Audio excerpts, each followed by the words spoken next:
Bonjour Monsieur Mascaro et bonjour à tous ceux qui nous regardent. Merci de nous faire part de votre présence pour nous donner un peu plus d'expertise autour de cette nouvelle convention qui a été signée donc entre les hôpitaux de Marseille et la police nationale. Avant de commencer l'interview, je vous laisse vous présenter. Bonjour, donc Jean-Michel Mascaro, je suis un commandant divisionnaire de police détaché au sein de l'assistance publique des hôpitaux de Marseille en qualité d'adjoint à la directrice de la sécurité qui est également un commissaire divisionnaire détaché. Et donc présent dans l'équipe, on a apporté un œil nouveau, un petit peu avec une vision un peu plus policière des choses pour tout le domaine de la sûreté en règle générale et particulièrement dans l'accompagnement des victimes. Merci pour cette précision. Donc on va commencer l'interview. Donc pourquoi cette convention marque-t-elle un tournant dans la protection des personnels hospitaliers et des victimes de violences à Marseille? Alors cette convention, elle marque un tournant en fait dans la protection des personnels de santé parce qu'elle introduit un service public de proximité au sein d'une institution. Et ça, c'est quelque chose d'assez nouveau. Cela s'inscrit en plus dans la droite ligne du troisième axe du plan gouvernemental de 2023 du ministère de la Santé, où il s'agissait de lutter contre les violences en milieu de santé. Et cet axe numéro 3 était là pour déclarer davantage les violences et surtout accompagner les victimes.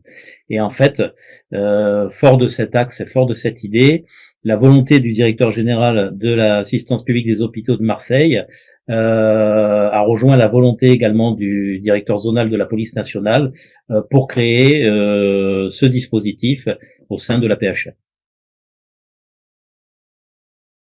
Et donc concrètement, qu'est-ce que cette présence change pour les victimes et pour les équipes aussi des hôpitaux de Marseille?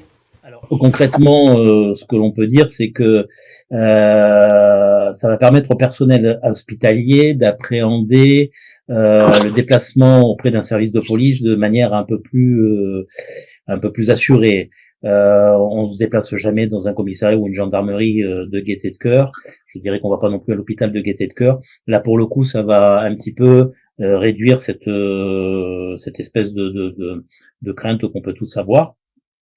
Et assurément, ça va être un gain de temps pour la victime, qui pour le coup, la victime est sur son temps personnel et sur son temps professionnel pourra réduire largement son temps de déplacement et son temps d'attente. Et c'est une prise en charge un peu plus personnalisée, avec une réactivité plus grande et qui favorise également certainement, qui va favoriser également certainement la confiance entre le personnel hospitalier et les services de police. Donc est-ce que vous pourrez aussi étayer les principaux atouts de ce nouveau dispositif, notamment avec le recours des policiers réservistes?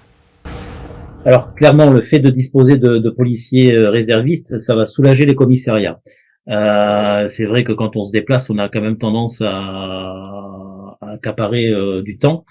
On est mélangé à d'autres plaignants, et même s'il il y a des référents, et même si le dispositif essaye de donner satisfaction, il faut savoir qu'on n'est quand même pas les seuls.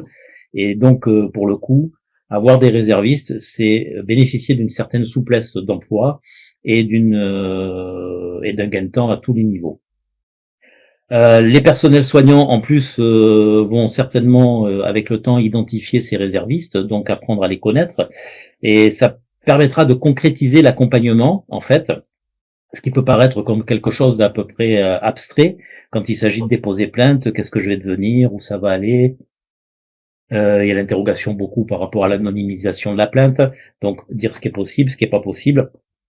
Et cette proximité qui va s'installer, elle va permettre de comment dirais-je, d'être au profit de la victime et de faire en sorte que cet aspect police-justice soit un peu moins, comment dirais-je, appréhendé par l'ensemble des victimes, qui se posent toujours, on se pose tous toujours les mêmes questions hein, quand on arrive dans un milieu qu'on connaît pas.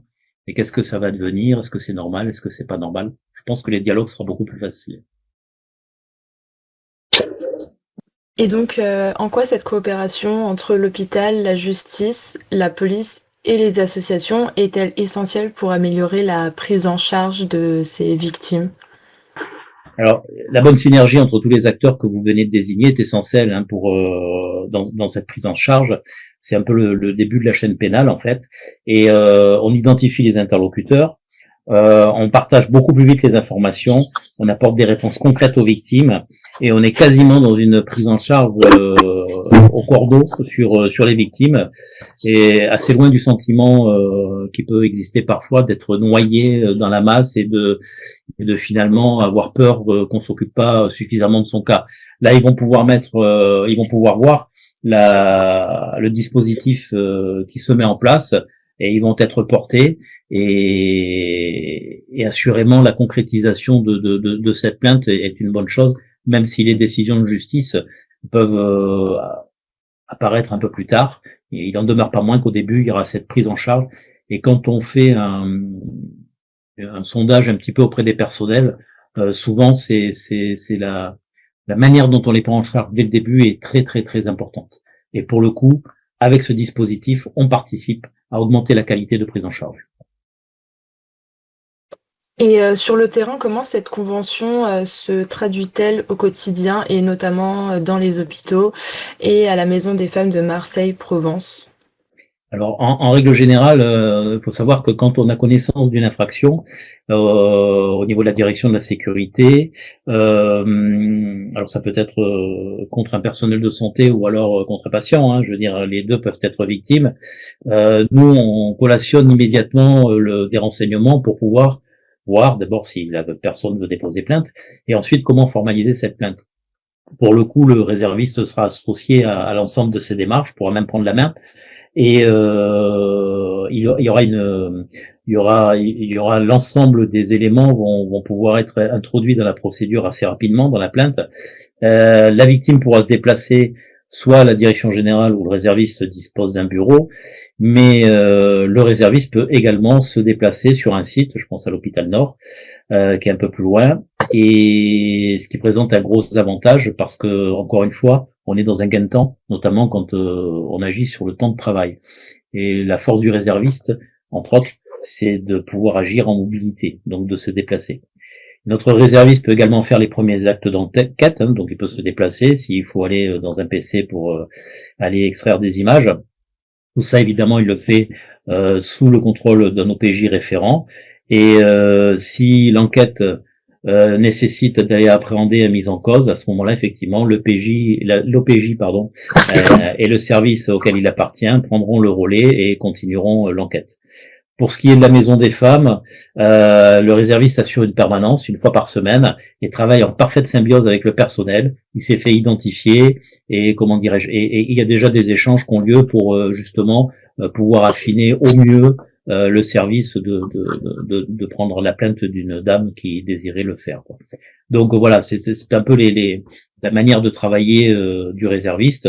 Avec le temps, on verra comment cela va évoluer. Mais d'une façon générale, je crois très très fort à la force de cette proximité, à la qualité de la prise en charge, et je suis sûr que les retours seront positifs. Eh bien, merci beaucoup, monsieur Mascaro, pour toutes ces précisions. Merci beaucoup. Au revoir.